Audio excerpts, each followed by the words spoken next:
Ika-15 kabanata. Mamuhay tayo para sa ikabubuti ng iba.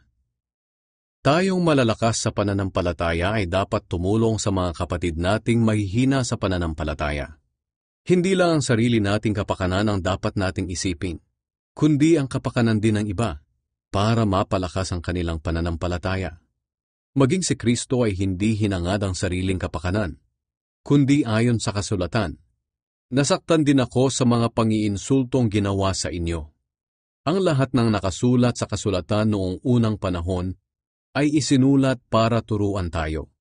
At sa pamamagitan ng kasulatan, tayo'y magiging matatag at malakas ang loob at magkakaroon ng pag-asa. Nawa ang Diyos na nagpapalakas at nagbibigay sa atin ng pag-asa ay tulungan kayong mamuhay ng may pagkakaisa bilang mga tagasunod ni Kristo Jesus. Sa ganoon, sama-sama kayong magpupuri sa Diyos at Ama ng ating Panginoong Hesukristo. Ang magandang balita para sa mga hindi Hudyo. Kaya tanggapin ninyo ang isa't isa gaya ng pagtanggap ni Kristo sa inyo, para mapapurihan ng Diyos.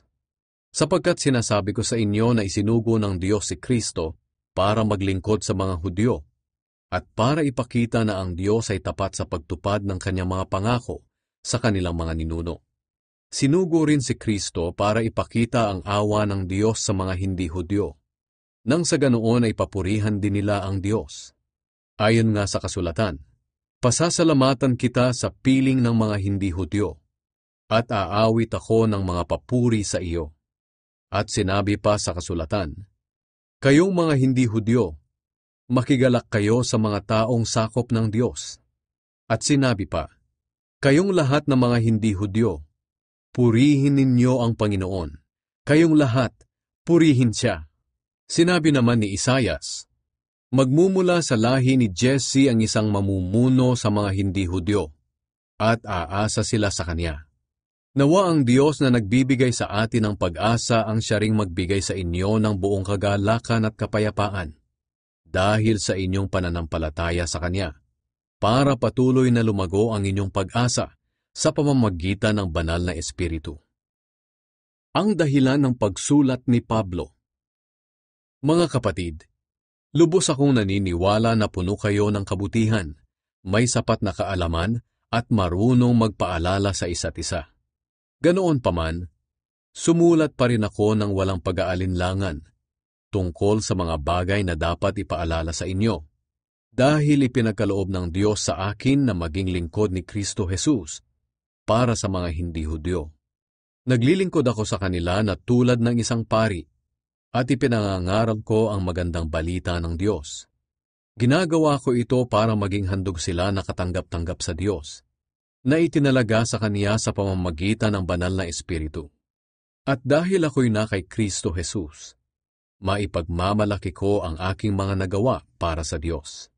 At wala akong ibang ipinagmamalaki, kundi ang mga ginawa ni Kristo sa pamamagitan ko, na nahikayat ko ang mga hindi Hudyo na sumunod sa Diyos sa pamamagitan ng aking mga aral at mga gawa, sa tulong ng mga himala at kamanghamanghang mga bagay na gawa ng kapangyarihan ng banal na Espiritu. Kaya na ipangaral ko ang magandang balita tungkol kay Kristo, mula sa Jerusalem hanggang Illyricum. Ang tanging nais ko'y maipangaral ang magandang balita sa mga lugar na hindi pa naipapangaral si Kristo, para hindi ako makapangaral sa lugar na may gawaing pinasimulan na ng iba. Sinasabi sa kasulatan, makikilala siya ng mga hindi pa nasasabihan ng tungkol sa kanya. Makakaunawa ang mga hindi pa nakakarinig. Ang plano ni Pablo na pagpunta sa Roma.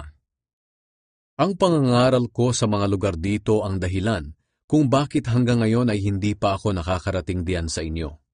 Pero ngayong natapos ko na ang mga gawain ko rito, at dahil matagal ko nang gustong pumunta riyan, inaasahan ko magkikita-kita na tayo ngayon. Dadaan ako riyan sa pagpunta ko sa Espanya, at alam ko magiging masaya ako sa ating pagkikita kahit saglit lang. Inaasahan ko rin na matutulungan ninyo ako sa pagpunta ko sa Espanya mula riyan. Pero sa ngayon, kailangan ko munang pumunta sa Jerusalem para ihatid ang tulong sa mga pinabanal ng Diyos.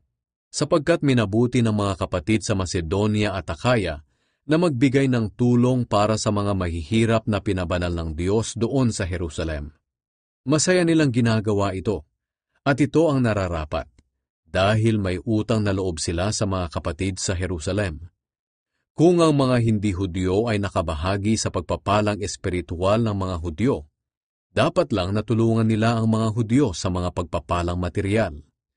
Pagkatapos kong maihatid ang nakolektang tulong sa mga kapatid sa Jerusalem, dadaan ako riyan sa inyo bago ako pumunta sa Espanya.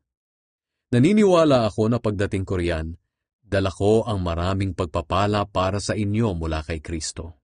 Kaya nakikiusap ako sa inyo mga kapatid, alang-alang sa Panginoong Hesukristo at sa pag-ibig na bigay ng banal na Espiritu.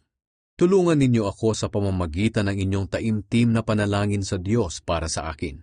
Ipanalangin ninyo na maligtas ako sa mga di mananampalataya sa Judea at malugod na tanggapin ng mga pinabanal ng Diyos sa Jerusalem ang dala kong tulong para sa kanila. Sa ganoon, masaya akong darating diyan sa inyo kung luloobin ng Diyos at makakapagpahinga sa piling ninyo. Patnubayan nawa kayo ng Diyos na nagbibigay ng kapayapaan. Amen.